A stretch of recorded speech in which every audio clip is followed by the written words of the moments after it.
What's happening, tabletop gamers? My name is LeunameGames and welcome back to LeunameGames. Today we're going to learn how to play the 2 to 8 player tile laying game Tsuro of the Seas by Jordan Weisman and Tom McMurchie and published by Calliope Games. In Tsuro of the Seas, the players are all boats sailing through the ocean, and just like the original game, you are playing tiles to move around and try to be the last ship sailing.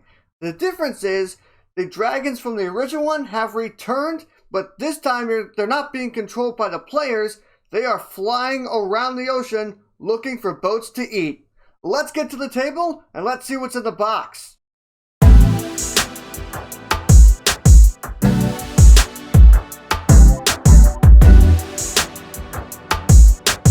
To set up the game, place the game board in the center of the playing area, then have each player choose what colored boat that they want to control. Do not place them on the board yet, that we will get to later.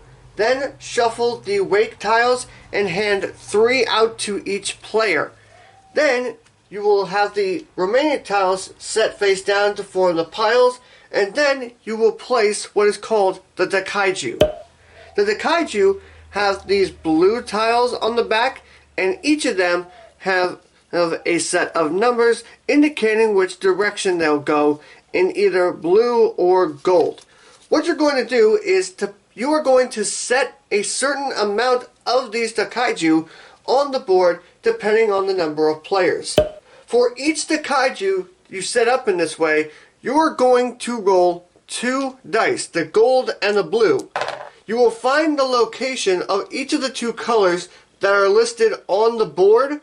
You will take those numbers, cross them to where they meet, and wherever they meet is the space that you will put the Dakaiju on. You will do this for each of those Dakaiju until they are all on the board. Once you've done everything that has been stated, you are ready to begin. Starting with the oldest player and going around to the left, each player is then going to take the boat that they have selected and place it on one of the outside white markers on the edge of the board. Each player will then go around placing their boats until all the boats have been placed on the white markers. Once you've done all that, you will proceed to the normal turn rounds. On your turn, you are considered the active player. You must then do the following steps in order. First, you will roll the 2 dice to see if the Dakaiju activate. You will roll those dice, and if you roll anything but a 6, 7, or 8, the Dakaiju remain asleep, and you may proceed with your turn as normal.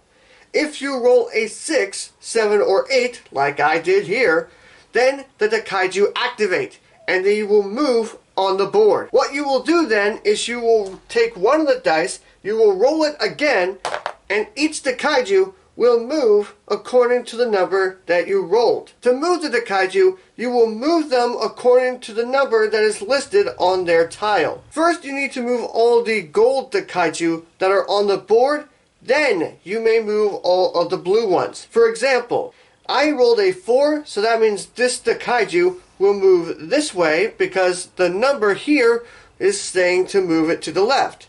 This one says to rotate it to the left, so this one will rotate.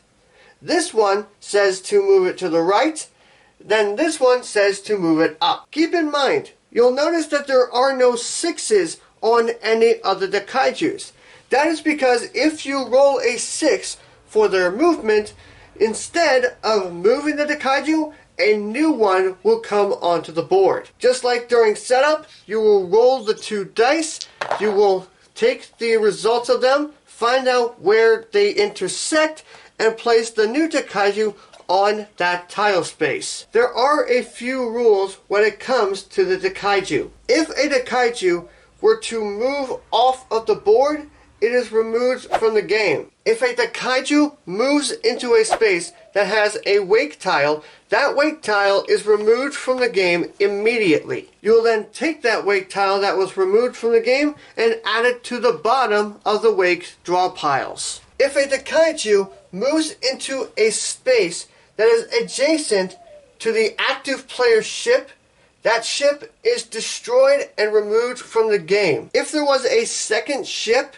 that was facing the same direction as the active player, that ship is not automatically destroyed because there is a chance that the kaiju can still move out of the way before that player's turn. If a kaiju moves into a space that is occupied by another kaiju, the kaiju that was landed on is removed from the game. There also must always be a minimum of 3 kaijus on the board. If you ever get down to 2 or less, immediately roll the dice and determine the placement of a new kaiju. Do this for each kaiju until you have 3 back on the board. Anytime you have to put a new kaiju on the board, do not roll for that kaiju's movement this turn. Anytime you place a new kaiju onto a space that is occupied by a wake tile, that wake tile is removed from the game. And any ships that were on that tile are destroyed and those players are out of the game. There is also a chance that a kaiju's movement or placement will prevent a player from being able to take their first move. If this happens, that player may then move their boat to any other starting square on the outside of the board as long as there is not a wake tile already there. Once the kaiju step is done, you may then take a tile from your hand and place it out onto the board. Every boat that is touching that tile must follow the path that it makes to completion. For example, I place this tile here, which means this boat must follow its route to here. Once you place a tile down, you then take the top tile from the stack and add it to your hand. Once you've done those 4 steps, your turn is over and play passes to the next player. If you play a tile down that results in multiple players' boats touching that tile, each boat must follow its path. For example, this boat must go here and this boat must go here. Because of this, it is possible to play a tile that will force another player's boat off the board, like this.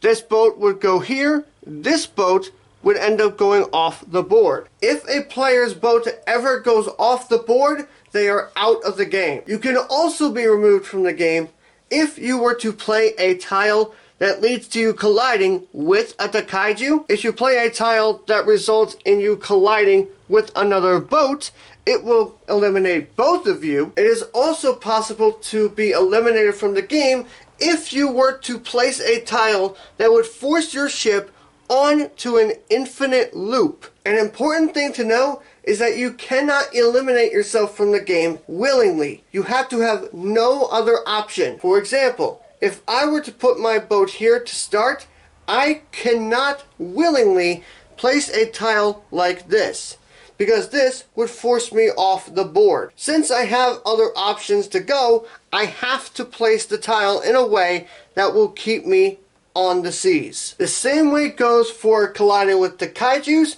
colliding with other boats, or forcing yourself on an infinite loop. You can only do them if no other move is possible. When there is only one boat left that is still sailing the seas, that player wins the game. If 2 or more players end up being removed from the board because of a tile placement in the last possible square, then all of the involved players win the game. One last thing that's important.